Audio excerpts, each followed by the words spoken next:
Akka mul'atan oduun irraaf qabnu kunooti.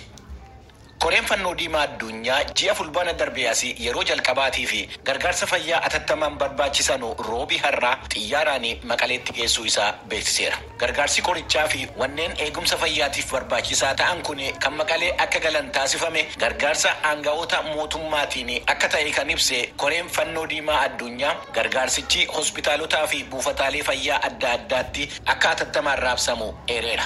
Jiila koree fannoo diimaa addunyaa kan Itoophiyaa kan ta'an Apollo Baaraasaa gargaarsi amma taasifame kun lubbuu namootaan 10,000 lakkaa'amanuu kan baraaru akka ta'e ibsanii gargaarsi barbaachisaa ta'e kun akka itti fufus himaniiru. Gargaarsi xiyyaaraan fe'amaa jiru kun guyyoottanii fi torban dhufu keessa akka itti fufu kan ibse koreen fannoo diimaa akkaataa haalli nageenyaa eeyyameen konkolaataadhaanis akka itti fufu hime gargaarsi dhaabbatichaa naannoo Amaaraatii fi naannoo Affaar keessattis akka itti fufu beeksiseera. Hojjettoonni fayyaa kaaba Itoophiyaa keessa jiran haala rakkisaa ta'e keessa fedhii namootaa guutuudhaaf tattaafachaa akka jiran kan ibsan obbo Apollo Baaraasaa gareewwan walloliinsa keessa jiran hunduu gargaarsa namoomaatiif akka haala mijeessan gaafachuu isaanii ibsi koree fannoo diimaa addunyaarraa ba'e kun beeksiseera.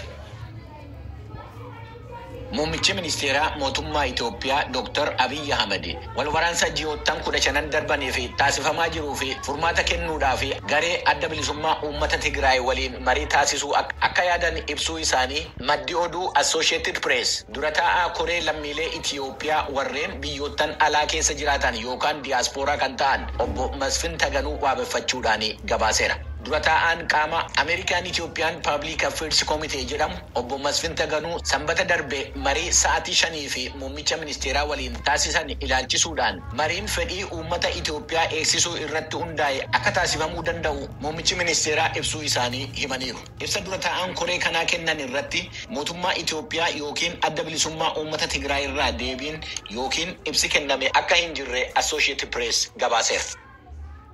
Torbaawwan darbanii fi mana hidhaa keessa kan ture barreessaa beekamaa Mo'aa Badhaasaa fi qeeqaa mootummaa Ugaandaa kan ta'e Kakwenza Rukurabaashaajaa qibxata kaleessaa mirgi wabii isaa eegame mana hidhaatii akka ba'u manni murtii eega ajajee booda humnoonni mootummaa Ugaandaa mana hidhaa inni keessa ture keessaa fuudhanii bakka hin beekamnetti geessuu isaanii abukaadoon isaa himuu isaanii gabaasni Aluma Atumaanii Kampaalaa irraa ergite ibseera. Ajaja mana murtii mana hidhaa Kitaaliyaa jedhamutti yemmuu geessan akka maamilli isaanii mana hidhaa keessa hin jirre itti himamuu isaa kan ibsan abukaadoo Iroonkiizaa akka jedhanitti and the hearing has not begun because the state is not ready. It will never be ready. You will never. Qondaalonni mana hidhaa akka inni mana hidhaa keessa hin jirre beeksisan. Konkolaataa mana hidhaa keessaa ba'aa turetti quba qabuudhaan akka waan konkolaatichi fuudhee deemetti eeran maqaa isaanii dhoksuudhaan akka ibsanitti konkolaataa lakkoofsa gabatee hin qabneen kan fudhatee deeme miseensota ajaja humna addaa Ugaandaa yookaan SFCT waraqaa wabiin akka inni ba'utti